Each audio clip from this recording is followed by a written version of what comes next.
Hey guys, it's Ree, what's up? I hope you're good. Welcome back to my channel, and today we're starting another reading vlog.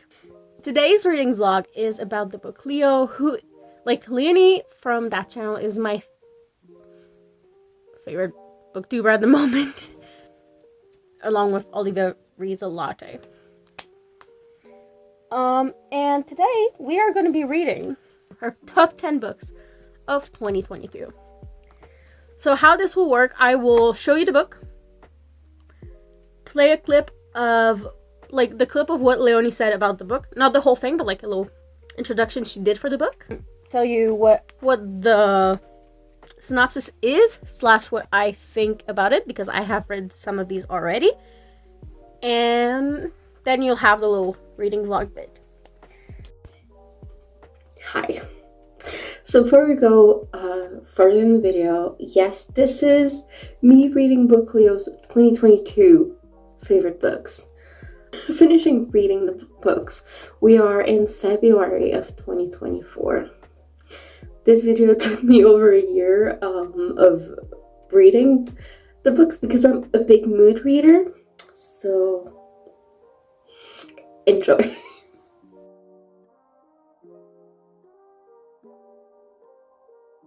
So the 10th one is Book Lovers by Emily Henry. So this one I have already read. It's this book right here. I really enjoyed it, and yeah. So it's about Nora and Charlie, who are both in the book world, and they have never been able to work well together. And when Nora goes to a small town with her sister for a vacation, she runs into Charlie. And yeah, it's a romance. They start falling in love a little bit, and they work together at some point. I really liked it. I actually gave it like a 4.5 out of 5. Book Lovers, with its more lighter tone, was perfect. You get the standard Emily Henry wittiness and outstanding banter between the characters while still maintaining a kind of depth in their personality. So I've always found that the way Emily Henry writes her romantic interactions feel different from the other romance books that I've read. I've come to the conclusion that this is because Emily Henry allows her characters to just shamelessly flirt with each other. Often romance novels are so overloaded with layers of book logic and forbidden romance and hate to love dynamics that the characters don't often just openly flirt with each other, but Emily Henry allows her characters to do that. I really think there's nothing as naturally filled with romantic and sexual tension as seeing two characters openly flirt with each other. And it gives the romance a very realistic vibe to it.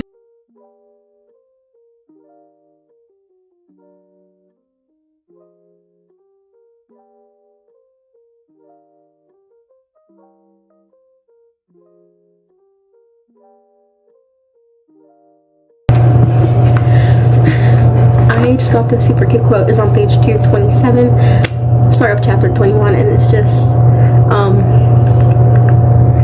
how do you do that? Do what? Say the right thing. No one thinks that. I do. Maybe I just say the right thing for you. But Charlie and Nora, chef's kiss. I love them. I just fucking love the push and pull they're having. Oh, I love them so much. Holy shit.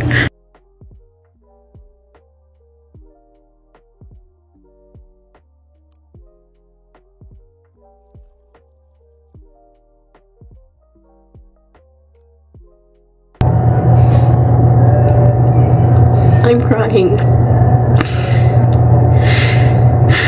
Because, like, I'm on page 299 and it's just...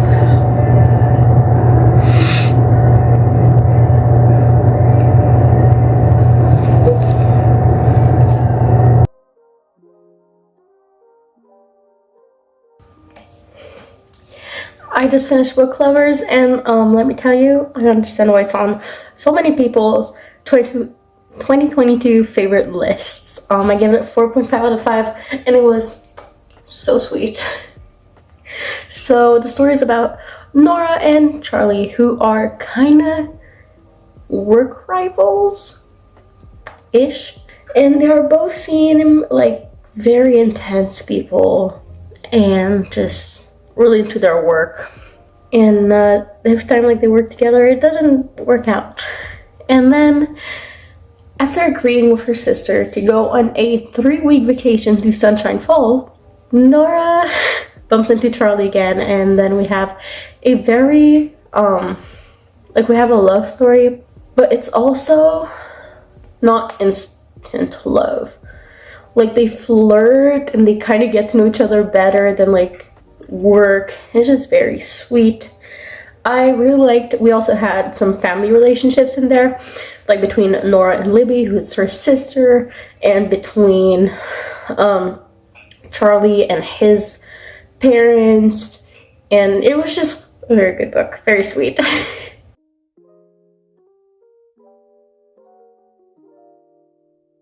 Book number 9, I have it on my ebook. The book is The Secret History by Donna Tart, which is like, people say it's the OG Dark Academia book, and I quite like Dark Academia books. I just haven't read as many as I wish I had. I'm taking this description from Goodreads because I don't have the book physically with me. It says, under the influence of their charismatic classics professor, a group of clever, eccentric misfits at an elite New England college discover a way of thinking and living that is a world away from the humdrum existence of their contemporaries.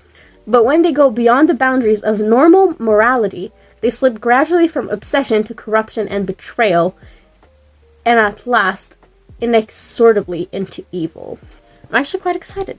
I own some Dark Academia books, but I haven't really read as many as I wish. So I hope this is gonna help me read more of them. But this year, I finally picked up The Secret History by Donna Tart. This is the book about the 5 elite classical language students that are driven to kill one of them, and the psychological effects that follow. But I will try to give you the Spark Notes summary of my opinions. Impeccable use of tension buildup by telling us on the first page who they're going to kill. A masterclass in nuanced character writing, using so many different scenes and interactions as small building blocks into a greater character work. Great critique of elitism in academia and the classism that often comes with this elitism and the illusion of elitism. And it does a fantastic job at making you, the reader, believe in this illusion only to then break it down right in front of you. And this book just makes fun of pretentious people, which I also like.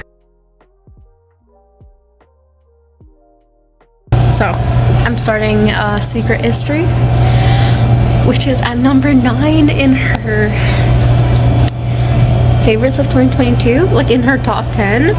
And I'm scared I'm not gonna like it. Like I read like, what, like 7 pages? And I'm already like, oh, it's so long. Oh my god. And I already don't remember the name of our main character. He's boring. Hope I'm gonna enjoy it, because this is like 595 pages long. Anyways, let's go. Well, the Greek teacher sounds like a cult leader. Of course, he's a distinguished scholar. He happens to be quite charming as well. But he has what I think are some very odd ideas about teaching. He and his students have virtually no contact with the rest of the division. I don't know why they continue to list his course as the general catalog. It's misleading. Every year there's confusion about it because, practically speaking, the classes are closed. I am told to study with him, one must have read the right things, hold similar views. It has happened repeatedly that he has turned away students such as yourself who have done prior work in classics. So our dumbass of a main character is going to see the teacher anyways, because like, ooh, that's interesting. Fucking hell. All I know is that there's a murder and a cultish man. The more I read, the more this feels like a cult. Oh, you can join my class, yes. You have to drop all of your other classes with every other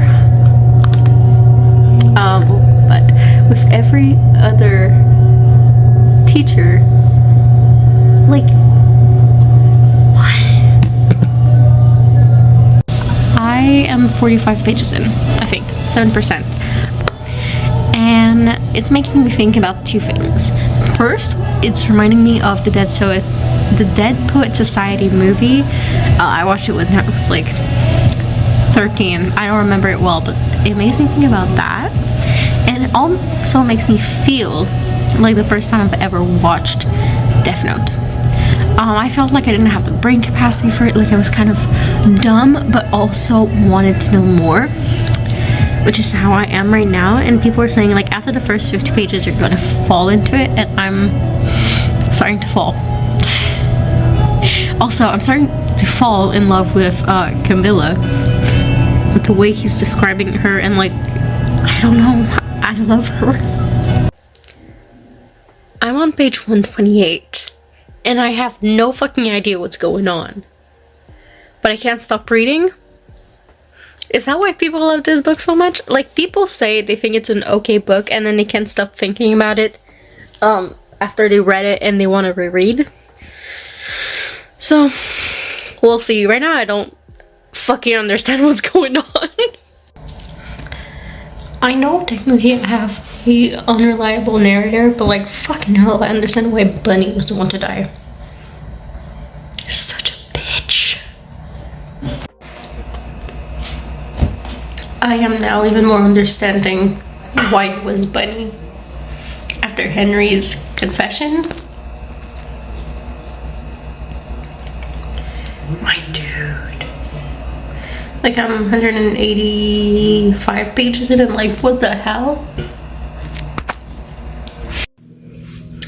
I feel bad that I'm doing this the second book in this thing, but I am in fact DNFing it.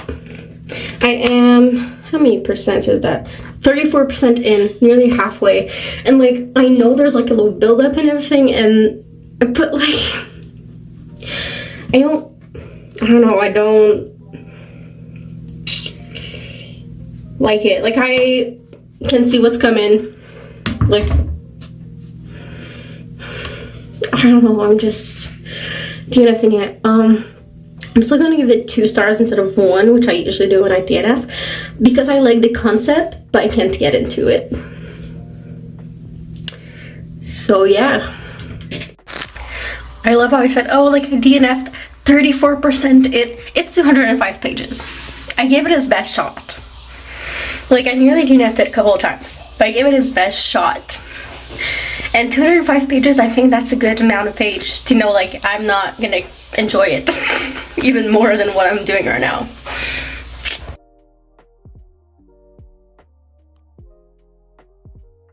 Number 8 is I'm Glad My Mom Died by Jenette McCurdy, which is an autobiography about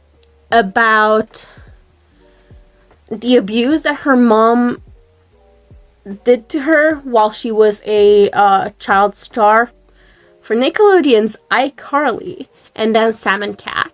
Apparently it's a very hard read, but I've seen many people put it on their favorites of 2022, so I hope it's a good one. I'm probably gonna cry, but that's okay. I think like most people watching here, I really grew up with a Nickelodeon Dan Schneider phase, you know?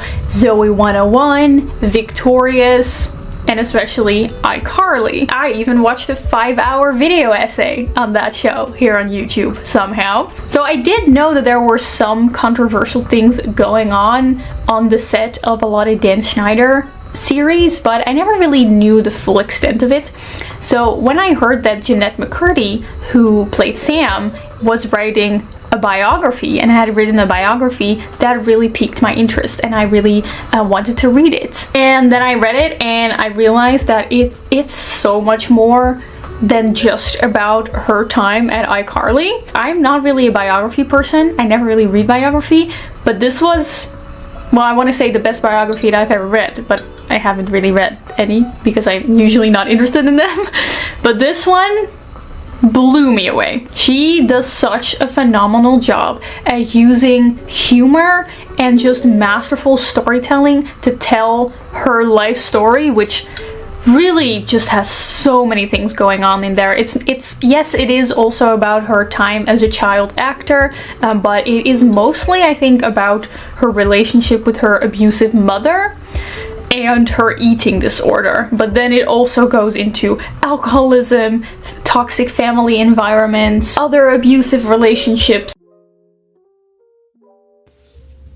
Reading I'm Glad My Mom Died, honestly, just the prologue gives you like everything you need to know. Like when her mom's in the coma, just, it's a lot. But I just came to this sentence at the end of chapter 34, and it breaks my heart.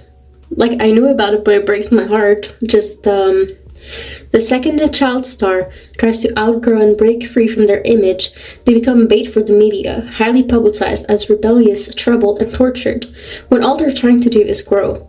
Growing is wobbly and full of mistakes, especially as a teenager. Mistakes that you certainly don't want to make in the public eye, let alone be known for the rest of your life.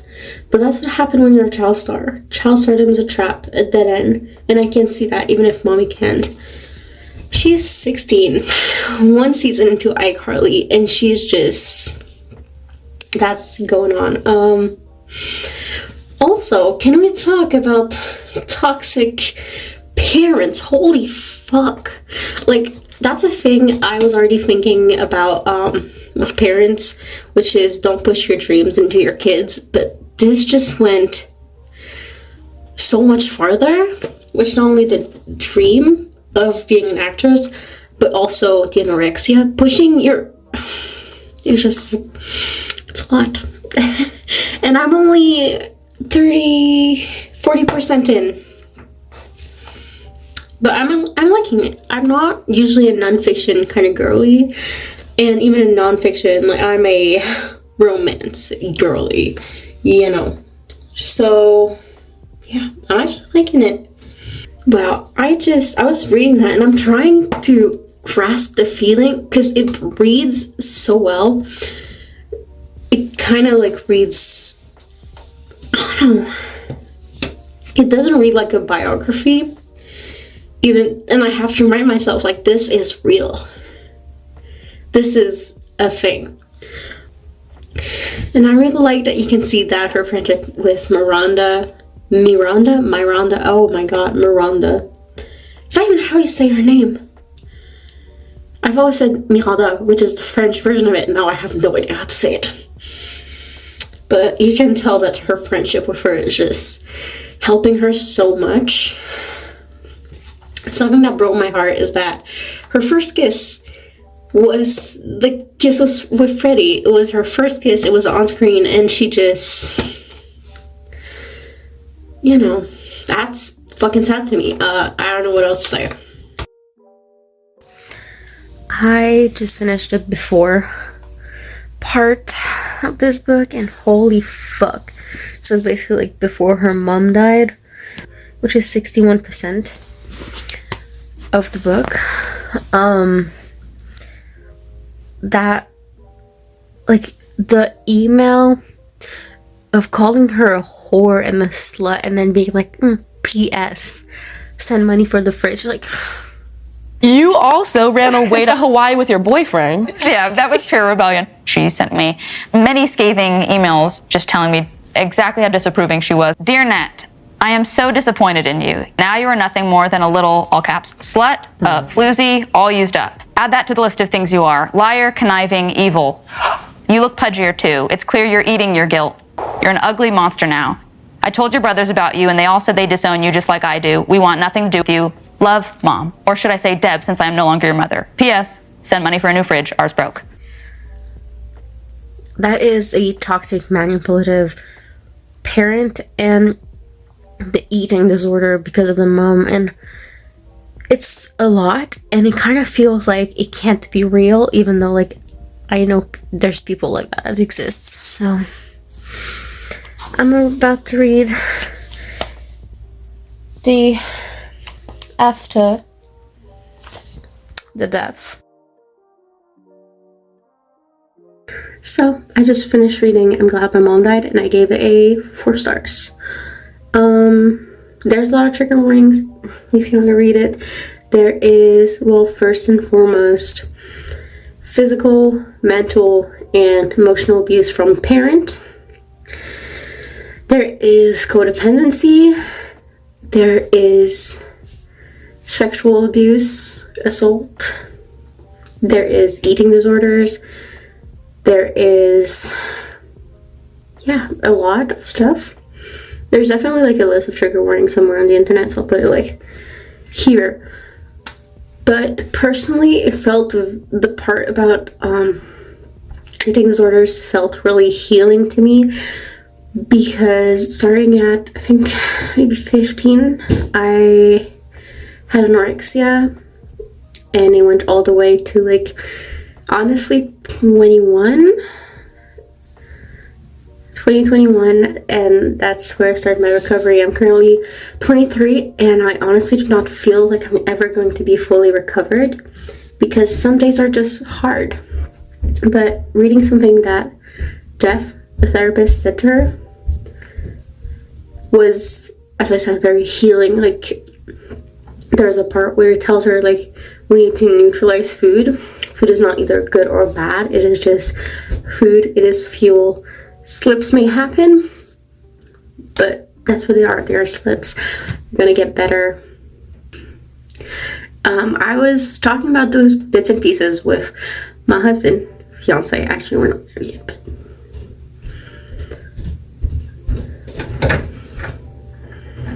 I was talking about the parts about eating disorders with my husband and how the book was healing to me in some parts, and yeah, it was also a good book. And she was dealing with a narcissist mother, and I know a little bit about that. Not personally, but I had a narcissist stepmother, so like some of that I could relate, even though like she was in my life from 6 years old to actually like 20. But I could relate to some things. Part of the books felt healing, and I gave it a 4 star, and I really enjoyed it. So now I'm on to read Beautiful World, Where Are You?, which is number 7 in Leonie's top 10 of 2022.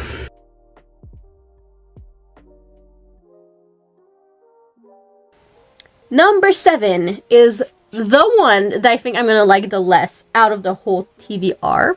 It is Beautiful World, Where Are You by Saly Rooney. I have never read a Saly Rooney book because I just, from what I hear about it, I'm not gonna like it. But maybe this is the one to make me like the author? It says, Alice, a novelist, meets Felix, who works in a warehouse, and asks him if he'd like to travel to Rome with her. In Dublin, her best friend Eileen is getting over a breakup and slips back into flirting with Simon, a man she has known since childhood. Alice, Felix, Eileen, and Simon are still young, but life is catching up with them. They desire each other, they delude each other, they get together, break apart, they have sex, they worry about sex, they worry about their friendships and the world they live in. Are they standing in the last lighted room before the darkness, bearing witness to something? Will they find a way to live in a beautiful world? Apparently, it is written in letters between the two best friends. And I do like books that are in letters, so I hope I'm gonna enjoy it. Coming in at number 7, I have Beautiful World, Where Are You by Saly Rooney, the book for middle-class white women who care about progressive politics But at least the book is self-aware in that aspect. To me, this book is about the simplicity of life juxtaposed against what seems to be a world full of complexity and doom. And this is complemented by Saly Rooney's minimalistic and simplistic writing style that she uses to describe simple and minimalistic moments in everyday life. You may have noticed that I haven't talked about the plot of this book yet, and that is because it genuinely doesn't matter. There barely is any, and it shouldn't be. It's just about two friends living their life, being a little bit insufferable, and being kind of like worrisomely relatable. So I'm starting chapter 3, which is 5% of the book in, and it's so fucking slow. What the fuck? Leonie did say, like, oh, if you don't like slow things, contemplating life, that's not really for you. And I'm doing this to myself. But if by chapter 5 I do not enjoy anything about it, I will be DNFing it. Fucking hell, why are we raw dogging Eileen's life in chapter, 3? I think I'm on? Like, what the fuck? We're just having our life story on fast forward. Like, why? Do I need to know all of that? Even if I did, like, why bring it up like this? What the fuck is going on? Also, is it just my version of the book that's fucked up? Or, like, is there no fucking quotation mark at all in that book? I just googled it. She never uses fucking quotation mark in any of her fucking books. Like, my dude. Why? My thoughts on this book are so weird. I just finished the 5th chapter. The chapters on Alice's life are not too bad. I fucking hate the email chapters. And Eileen, I'm like, I don't really care about her. I don't know if I want to know where it goes. Like, I'm kind of curious, but not enough to say, oh, I'm gonna read this whole thing. But, like, enough to say, like, I kind of want to read more chapters. But the thing is, every other chapter is an email. And I don't like the emails. In the emails, they kind of look so full of themselves. I don't know, my guy, just... I don't want to skip, like, half of the chapters, you know? Because, like, that's part of the book. But also, I low-key kind of, like, want to just not read the emails and just kind of read the rest of it. So I think I'm going to read, like, one more email. See how I feel about the emails. If I still fucking hate them. And then maybe just read not the emails. Like, read everything else. I honestly have no fucking idea. Alright, so I'm now 50% through Beautiful World, Where Are You? And I've been skipping the emails. Like, I read the first, like, couple emails and then, like, just quickly went through them and now I just skip them. I know, just kind of repeating what we already had on page, mixed with, like, more emotions and mixed with history things. I don't know. Honestly, I don't care for them. And if I had to give a something out of 5, like some stars for, like, half the book, it would be a 2. Maybe 2.5. So, I'm gonna keep reading it and hope I like it better the more we go in. But I know this is a book that has, like, no plots. It's just about relationship between people. So, I don't know. Honestly, I have no idea if the rating will go higher than that. But by skipping the emails, I'll actually keep reading it. I've gone to 55% of Beautiful World, Where Are You? And I am DNFing it. I'm giving up. It keeps getting worse.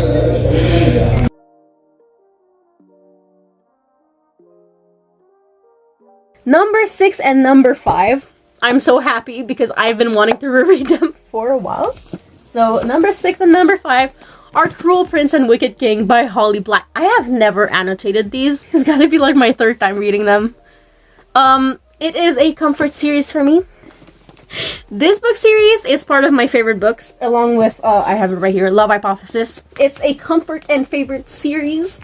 I know on hers, she only put The Cruel Prince and Wicked King, but that's because she hadn't read Queen of Nothing yet, and I really want to read it if I'm going to read the first 2. I feel like it makes sense to me since I'm obsessed with these. I even have 3 candles about that.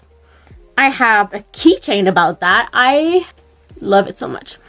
So, Cruel Prince is about Jude, who is a human living in the Fey world, and Prince Carden, one of my favorite book boyfriends. It's a political enemies to lovers.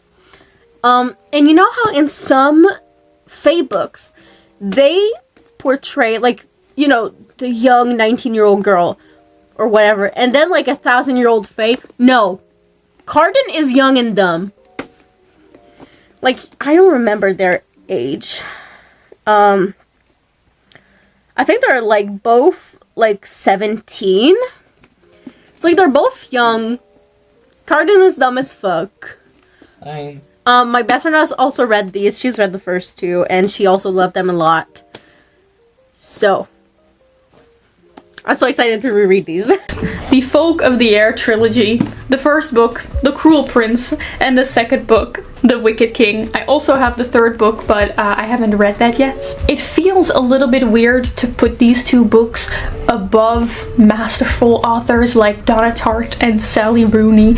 But you know, in terms of enjoyment, these 2 books, through the roof, they defeat all of the competition. Before I read the series, I thought I wasn't a fan of Fae stories. Turns out I am, as long as they are really close to the folklore. These are Fae that are cunning, they can't lie, they're always trying to strike deals with you and manipulate you to join things that are always going to be ending up bad for you, probably. It is one of the best enemies to lovers I've ever read, because they're actually enemies. If you like your enemies to lovers being a more subtle hate to romantic progression kind of lovers, this is not gonna be for you. But to me, nothing screams tension like 2 characters doing unspeakable horror to each other. I am about to start my reread of The Cruel Prince, well, the whole Folk of the Air series, for this reading vlog, and I'm so fucking excited. This is actually my favorite series, and I am planning to get the Greenbrier crest, which is this, as actually a tattoo. So that's how you know it's serious. I also own some overlays, which I'm going to be finally putting in the book, because I haven't reread it since I bought them. And I've never, like, tabbed the Cruel Prince series. Yeah.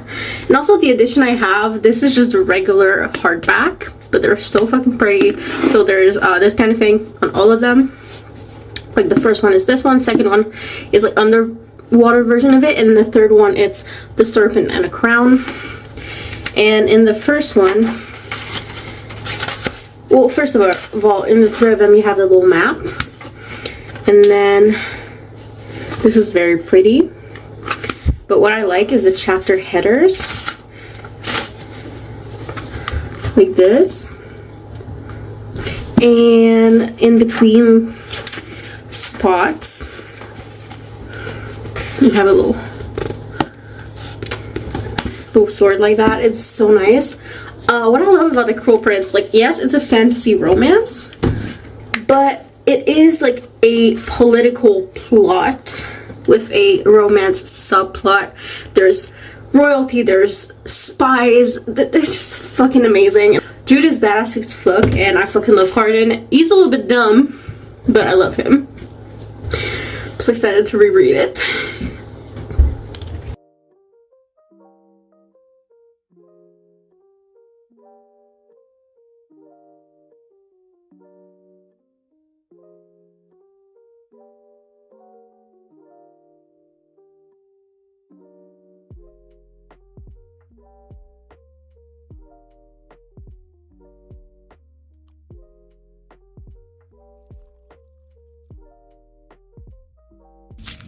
This is the third time I've read it. Third time I've loved it. Honestly, it's just fucking amazing. Jude's so fucking badass. Also, Carden's a dumb bitch who has a huge fucking crush and I love him. I'm on to read the second one like right the fuck now. The cat doesn't want me to show you this book apparently, but he loves it. Oh, here's the Wicked King, and here are the overlays I have for it. I have Carden and Jude, and the inside is really beautiful, just like the first one is. Like, look at the chapter headers. Those are fucking pretty. And if I can find a divider, chapter divider for you.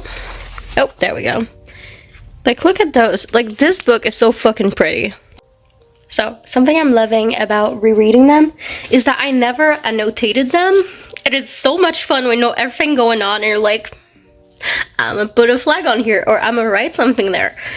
It's just fucking amazing. And being back in this world after, like, I haven't read this book in a whole year. I didn't read it in 2022. It feels so great to be back home. Also, I've never actually lit some of the, I own 3 Briarwick Curl Prince candles, and I've never actually read the book with one of these burning in the back, and I'm so fucking happy right now. So, I just finished The Wicked King, and what can I say beside I fucking love it. Like, honestly, these books, as I said, it's like going back home. They are kind of cozy to me, even though it's like murder, politics with a little romance subplot. But you know what, they're cozy to me. The Cruel Prince series, to me, they just get better and better each book. So Cruel Prince is already like a 5 for me. And then you put in Wicked King, which is even better. And then I'm about to reread Queen of Nothing. I'm so fucking excited because I personally think it's my favorite in the whole series. I'm so ready to start reading it. I'm probably gonna do that nearly all day tomorrow. Like, I swear, these are so fucking pretty. The overlay I have for Queen of Nothing is this one right here. Fucking amazing. Like, if you know, you know. And then the drawings in this one, if I can do it. This is the chapter headers. And then for book 1 and 2, we have these. So here is the chapter divider. Like, these books are fucking pretty and really good.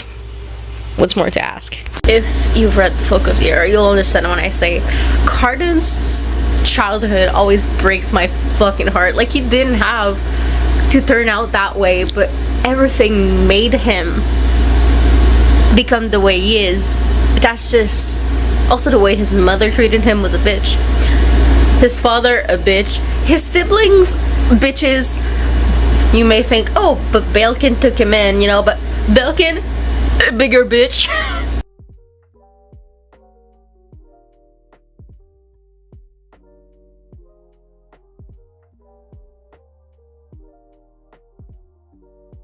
Next book is The One Who Walk Away from Omelas by Ursula K. LeGuin. It's a 9-page short story. Okay, so on Goodreads it says 32 pages. Some places it's 9 pages. I have it in like 7 pages on my ebook, but it's written like super small, so do with that what you will. It was first published in 1973. And the only thing you can have, like, that is not, like, about the author, it says, some inhabitant of a peaceful kingdom cannot tolerate the act of cruelty that underlies its happiness. And apparently, they live in a utopia, but for them to be able to live in a utopia, there is a child that is tortured his whole life. So, like, from when they're a child until they die, to keep that peace and happiness. The Ones Who Walk Away from Omelas by Ursula K. LeGuin. I think it is a sign of an amazingly skilled author if you can write a story that takes more time to discuss than to read itself.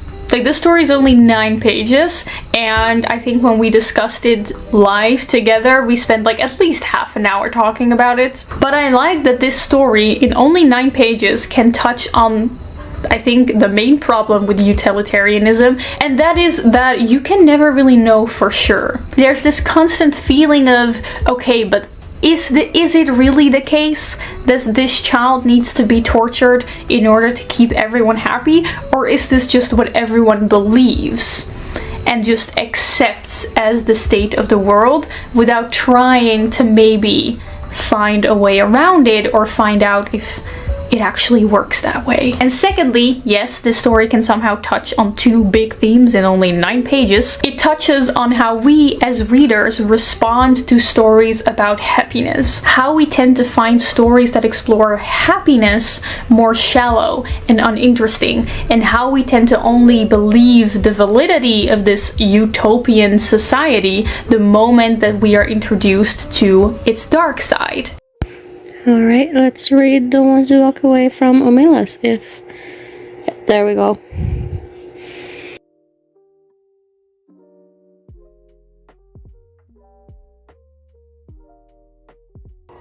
Why keep talking about sex? I thought we were gonna talk about a child being... Oh yeah, you're putting me in context, never mind.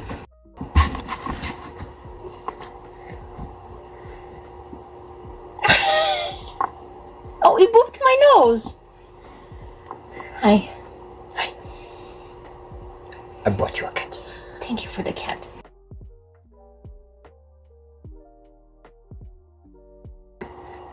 Like, it was exactly what I knew and thought it would be, but it still broke me emotionally. Wow. Give me a second.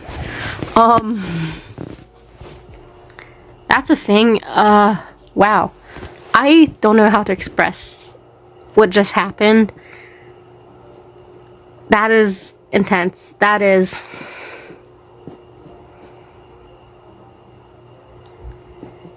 And I don't know how I would rate this because, like, it is a big impact. I did not love it, but it's a huge impact. Like, what is going on? So...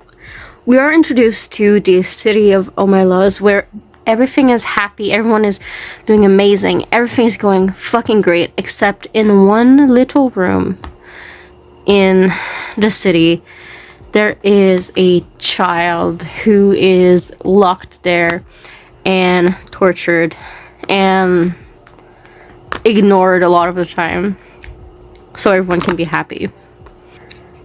The fact that most people accept it, and it's... wow. I don't know what else to say. It's a huge thing. I don't know how I'm gonna rate this. I don't think it is possible to rate. I'll just kind of think about it, I guess. I'm gonna go back to my YA elemental magic chosen one fantasy because it... wow. I don't want to think about it anymore. That's how big of an impact it's having right now. I don't want to think about it. Yeah.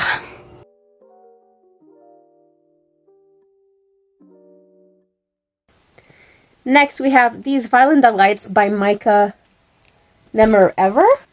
So this is apparently dark academia and LGBT.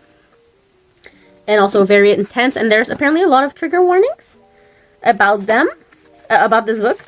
I have not looked up the trigger warnings, but apparently there is suicidal ideologies, hurting one's self, abusive relationships, stuff like that. But here it says, when Paul enters university in early 1970s Pittsburgh, it's with the hope of moving past the recent death of his father. Sensitive, insecure, and incomprehensible to his grieving family, Paul feels isolated and alone. So when he meets the worldly Julian, Paul is immediately drawn to his classmate's effortless charm. Paul sees Julian as his sole intellectual equal, an ally against a suffocating conventional world. Paul will stop at nothing to prove himself worthy of their friendship, because with Julian, life is more invigorating than Paul could ever have imagined. But, as charismatic as he can choose to be, Julian is also volatile and capriciously cruel, and Paul becomes increasingly afraid that he will never live up to what Julian expects of him. As their friendship spirals into all-consuming intimacy, they each learn the length of which the one will go to stay together, an obsession that hurtles them towards an act of irrevocable violence. It looks very intense, but apparently it's very good. Of course, I'm talking about These Violent Delights by Micha Nemerever. I am convinced the only reason that this book did not become more popular is because of marketing confusion, because it came out in a similar time when These Violent Delights by Chloe Gong came out, which is a very popular YA fantasy. This book is definitely peak dark academia with insufferable characters that sometimes make you think, why is this insufferable character saying something relatable, and what does that say about me?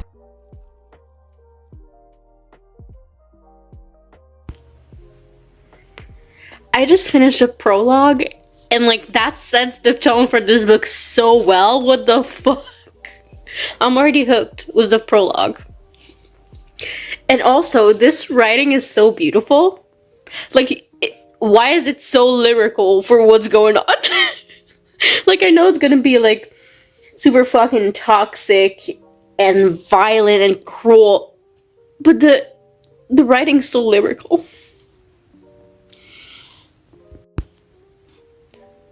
Bro, I'm on the first page of chapter 1, and Paul seems mentally unwell. Just this line, like, well, these two phrases. Paul hated the look of his own bare wrists with their shining blue veins and the skin stretched too thin to hold them in place. They reminded him that his body was a thing that could be taken apart.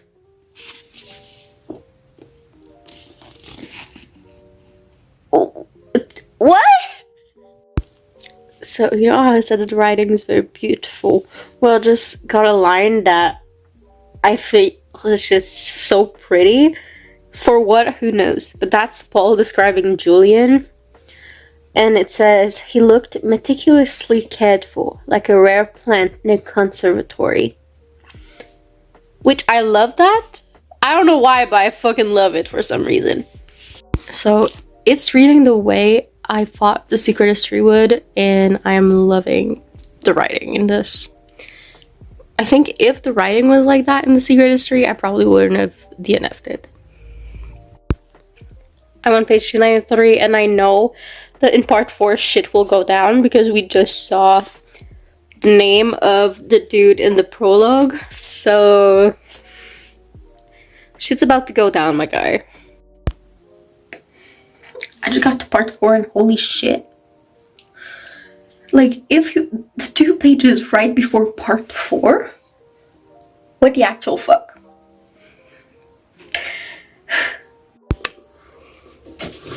The ending? What the fuck?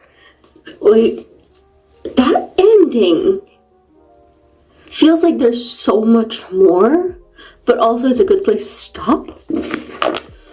What the hell? This is a 3.5 for me. The last couple chapters really, like, did it for me. Really, like, got the 0.5. So, fucking hell. This story is about Paul and Julian, who are 2 17-year-old college students. Paul has been isolated and alone for a while because his father died like about a year ago, so he's been living in grief since. And Julian has been isolated because he's not really like his family, and they see each other as intellectual equals. Like, it's them against the world. Like, they are the only 2 intelligent ones in this whole college, this whole city, this whole world. And then they start falling for each other, and it is raw, it is intense, it is toxic, it is violent. And it's just, they're both toxic in their own ways, even though, like, Julian is low-key, like, a sociopath, so, And both of them wonder what it's like to kill someone, which is their end game. Now, you might say, oh, you're spoiling, but like the prologue is literally like them picking up their victim.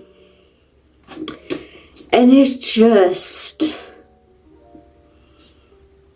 intense. Their relationship is intense. Their feelings are a lot. Everything is intense. It says, as their friendship spirals into an all-consuming intimacy, they each learn the length to which the other will go to stay together, an obsession that hurls them towards an act of irrevocable violence. And that's the book. Wow, okay. I will be thinking about this for a while. Giving it a 3.5. It might change on my Goodreads at some point, because when a book like that stays with me for a while, a lot of times the rating will go up. So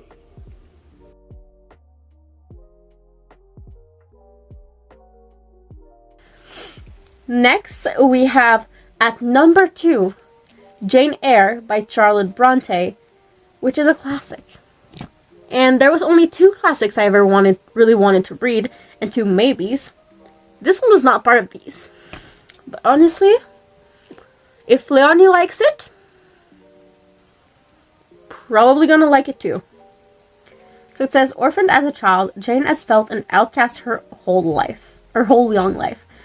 Her courage is tested once again when she arrives at Thornfield Hall, where she has been hired by the brooding, proud Edward Rochester to take care of his ward Adele. Jane finds herself drawn to his troubled yet kind spirit. She falls in love. Hard. But there is a terrifying secret inside the gloomy, forbidden Thornfield Hall. Is Rochester hiding from Jane? Will Jane be left heartbroken and exiled once again? Apparently it's a beautiful long love story, but there is a big age gap. It was published in 1847. My guy.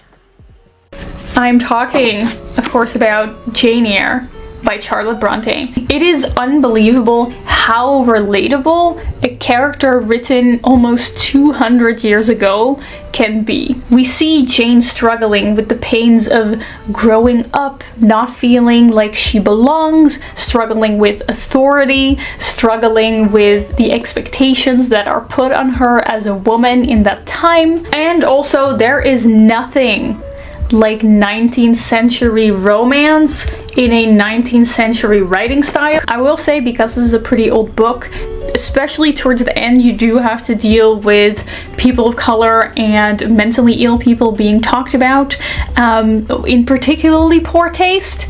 And even though I know that this is common for that time, that doesn't make it any less hard to read. So that is something to keep in mind if you pick up this book. Sometimes they go on weird tangents about the shape of their skull and what it has to say about their personality. Gotta love that old-fashioned phrenology psychology.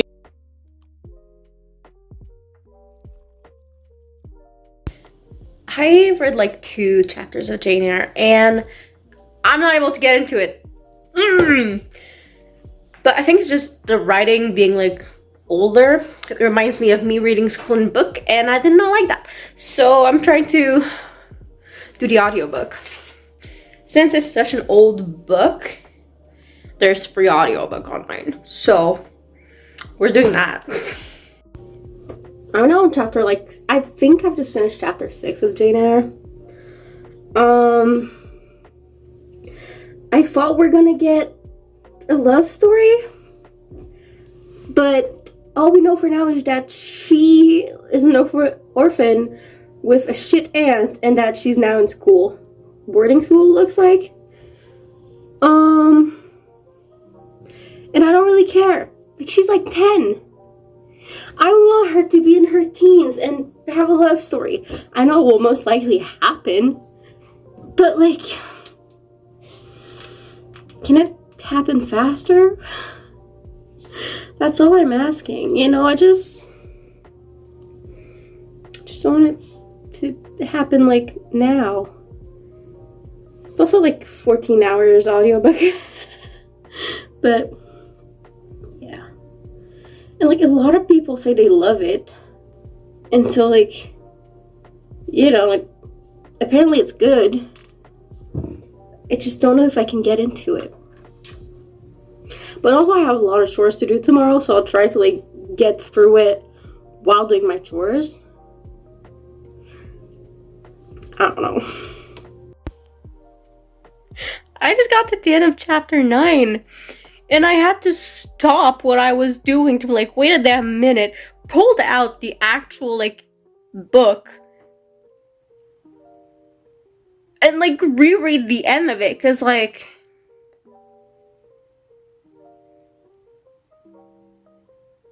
spoiler, I guess, end of chapter 9, but when I awoke, it was day. An unusual movement roused me. I looked up. I was in somebody's arm. The nurse held me. She was carrying me through the passage back to the dormitory. I was not reprimanded for leaving my bed. People had something else to think about. No explanation was afforded then to my many questions. But a day or two afterwards, I learned that Miss Temple, on returning to her own room at dawn, had found me laid in the little crib, my face against Ellen Burns' shoulder, my arms round her neck. I was asleep. And Ellen was dead?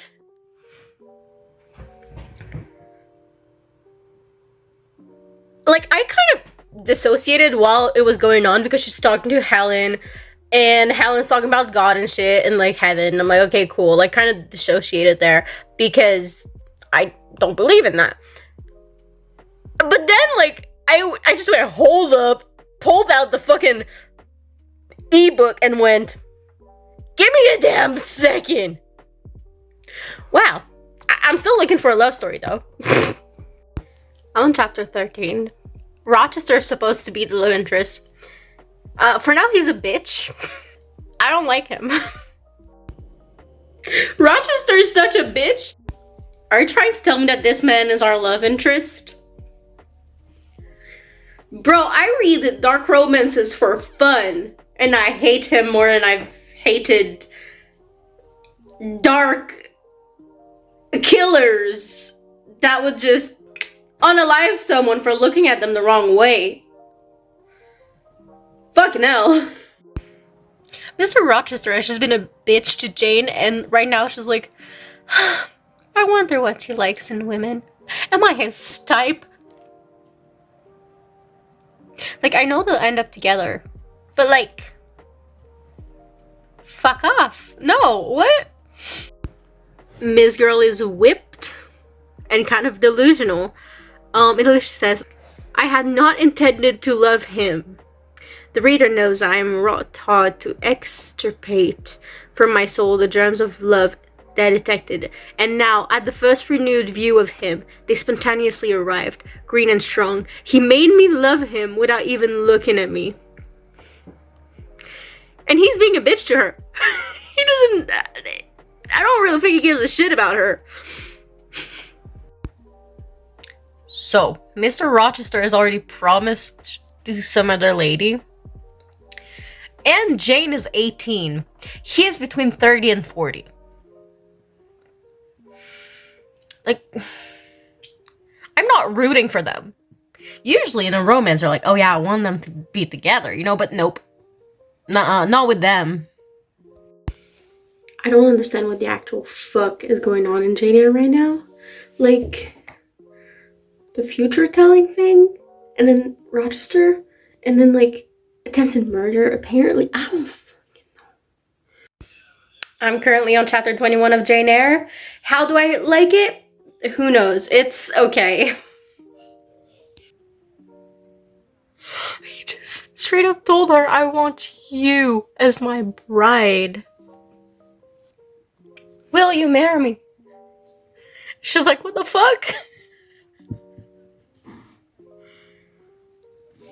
She's not saying yes right away, and just he's going off. Bro is low-key insulting her, telling her, oh, you're small, you're pale, you're this, you're that, you're that, but I want you as my wife. Like, bro, that's not how you propose. She said yes. But she just said his first name for the first time ever. This was kind of cute though. He said like, make my happiness and I'll make yours. That's kind of cute.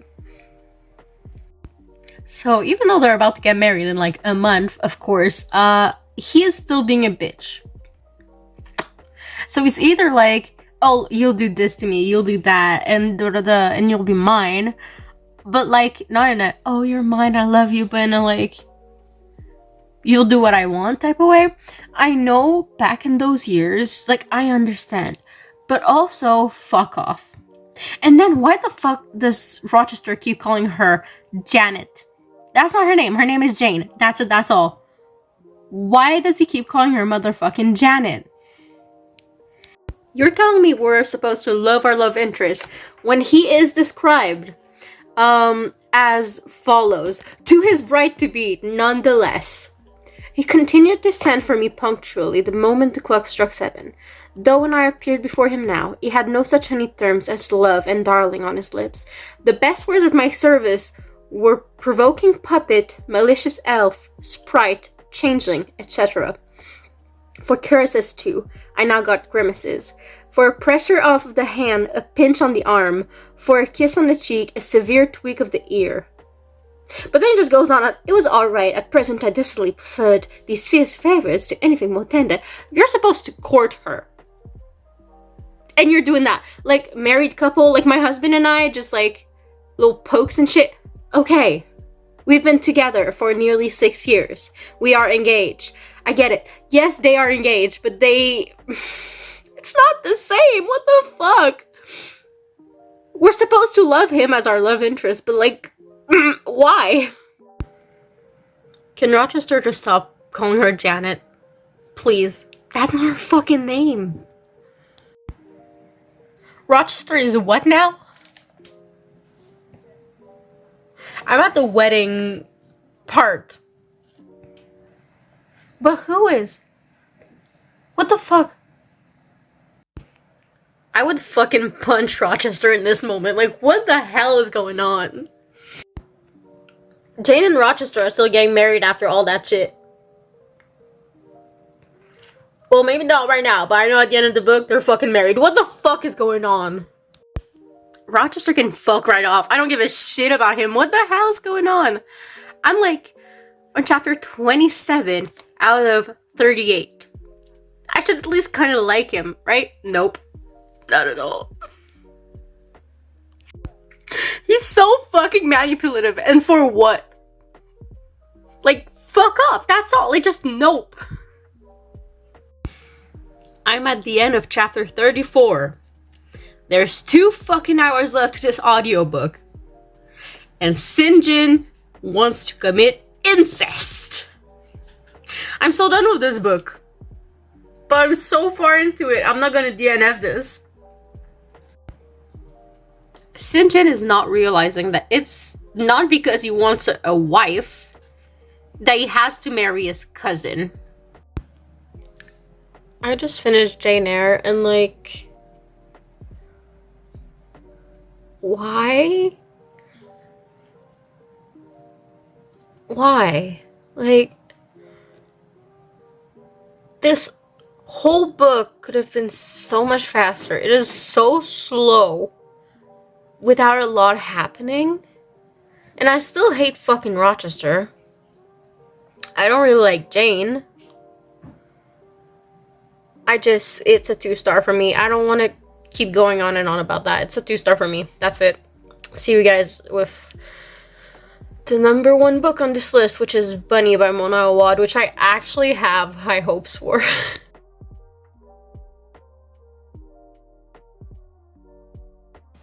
And now, last but not least, number 1, which is apparently the only book she gave 5 stars in 2022. And I've been wanting to read it for a while.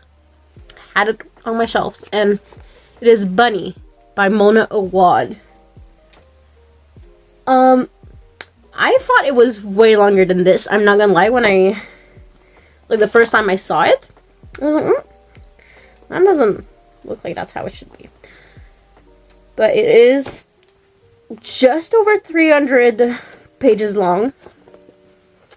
And I think this can be considered dark academia.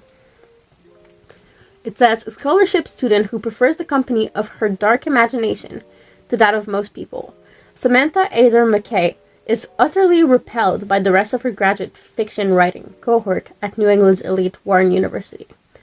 A clique of unbearably saccharine yet sinister rich girls who call each other Bunny and seem to move and speak as one. But everything changes as Samantha receives an invitation to the Bunny's fabled smut salon and finds herself inexplicably drawn to their front door, ditching her only friend Ava in the process. As Samantha plunges deeper and deeper into the Bunny's world and begins to take part in their monstrous experiments, the edge of reality begins to blur. Soon, her friendship with Ava and the Bunnies will be brought into deadly collision. Number 1. The only book this year that I gave 5 out of 5 stars.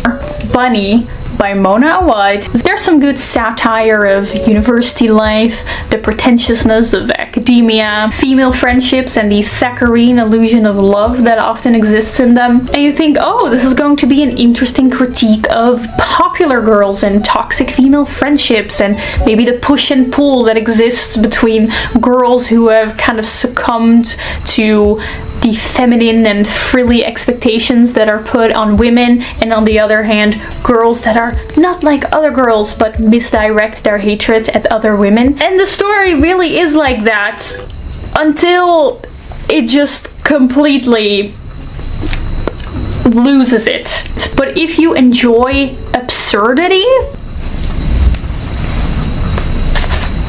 this book is gonna be your favorite new thing.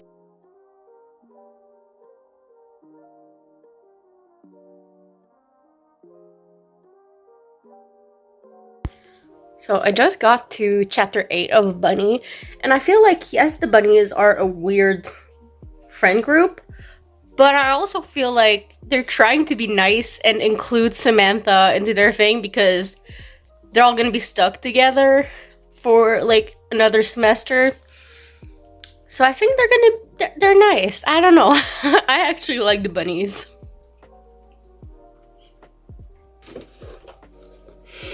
I'm on page 93, 30% of the way in. I don't think the bunnies want to be friends anymore.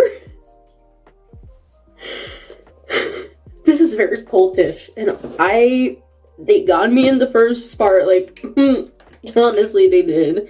So I went on Goodreads, I was like, what the fuck is going on? And on Goodreads, I just saw Goodreads Choice Awards semi-finalists for Best Horror of 2019.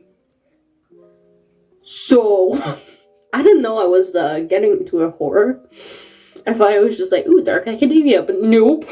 I didn't know what I was getting into, but I'm actually liking it. It just kind of surprised me, you know,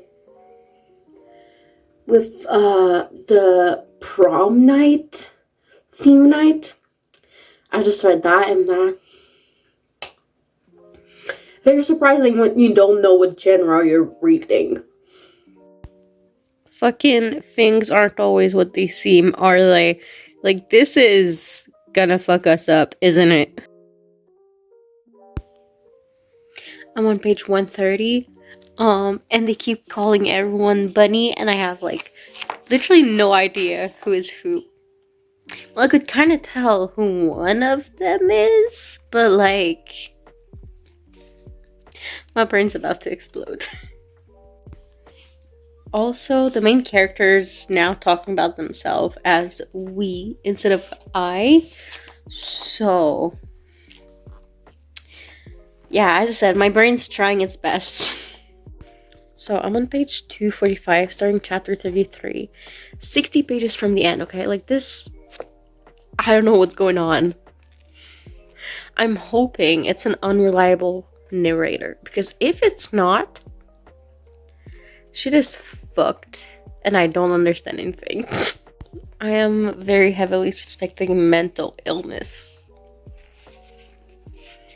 because what else could it be? I'm on 254. What the fuck is going on right now? fuck? Well, that fucked me up. So, you know, part 1 kind of fucked me up because we were getting started. Part 2 was kind of low-key. And then part 3 fucked me up even more. I'm giving this a 4-star, but I'm definitely gonna think about it for so fucking long.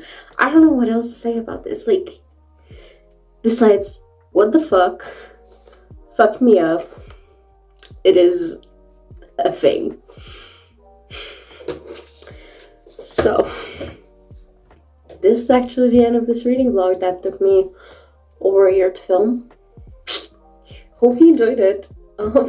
See you guys in the next video. Bye.